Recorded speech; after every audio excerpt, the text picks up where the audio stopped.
Hi, welcome to Paranormal Excursions. I'm your host, Jeff Belanger, and today we're at one of the most famous haunts in Massachusetts, Stone's Public House in Ashland. Built in 1832 by Captain John Stone, he got a tip that the railroad was going to be coming through town, running from Boston to Albany, and he knew this would be a great spot to build an inn.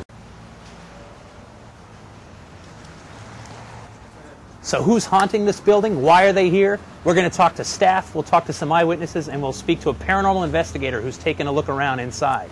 Let's go check it out.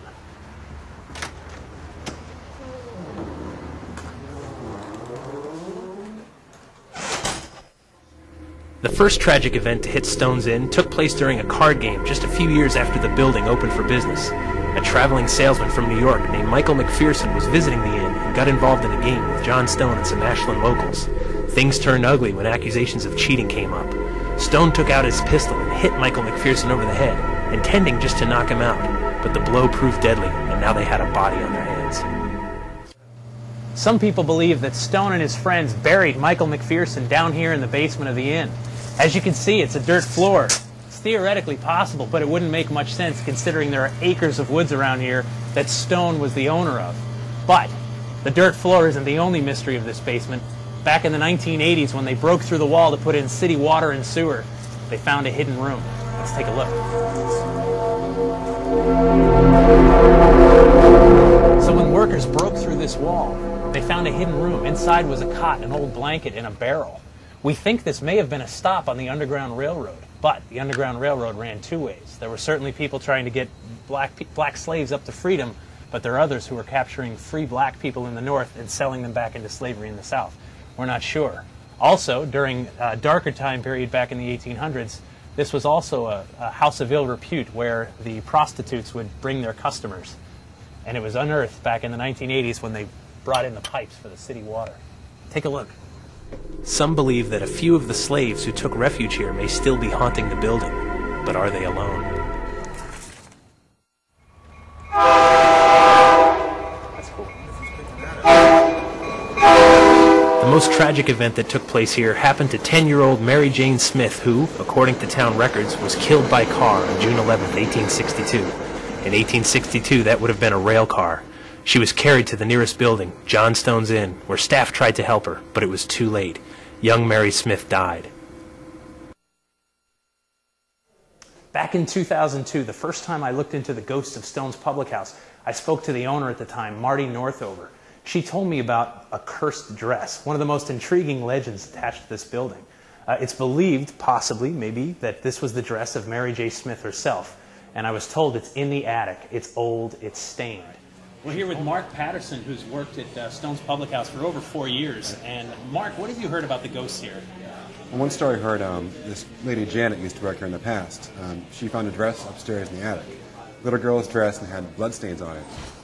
Took it home, and that night she heard running up down the stairs and loud banging around. Called the owner and said, I brought this dress home. She was like, bring the dress back. You shouldn't really take things out of the building. It's not good to take things out of the building. Took the dress back here, put it back upstairs where it belonged, and nothing else. The house was quiet since then. Right. Okay, we're here with Dave Ritalik. Dave is a paranormal investigator with Haunted Happenings, and he had the opportunity to spend an overnight here and do an investigation at Stone's Public House. So, Dave, what did you find when you did your investigation?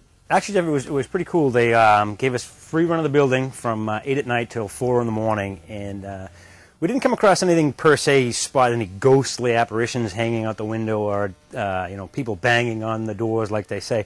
But we did find some real interesting anomalies. In our photos, we actually have a couple of what we would call ghost orbs that were right on the wall. It was actually incredible to see. And then we have a couple of pictures of some more spirit activity going upstairs in the 3rd floor. On this floor, we got some EMF, electromagnetic field readings, in this room itself. And like I said, a lot of just different things on photo and EVP is what we recorded. Right. Excellent. And so who do you think might be haunting this room in particular? This room in particular, as the story goes, is that there was a little girl that was killed by a train, and they ran her in here, and she subsequently died while she was in here. And the customers outside one afternoon in the patio came in an hour or so later and went to the bartender and asked her, upstairs, what's going on? Is like a plague group upstairs? She saw kids running up and down from the windows, kind of in distress, acting crazy, running around. So there's been stuff happens here.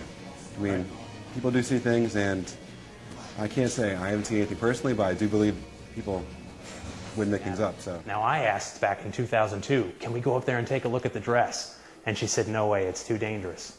But today, we actually have special permission to go up there and take a look. Let's see if it's still there.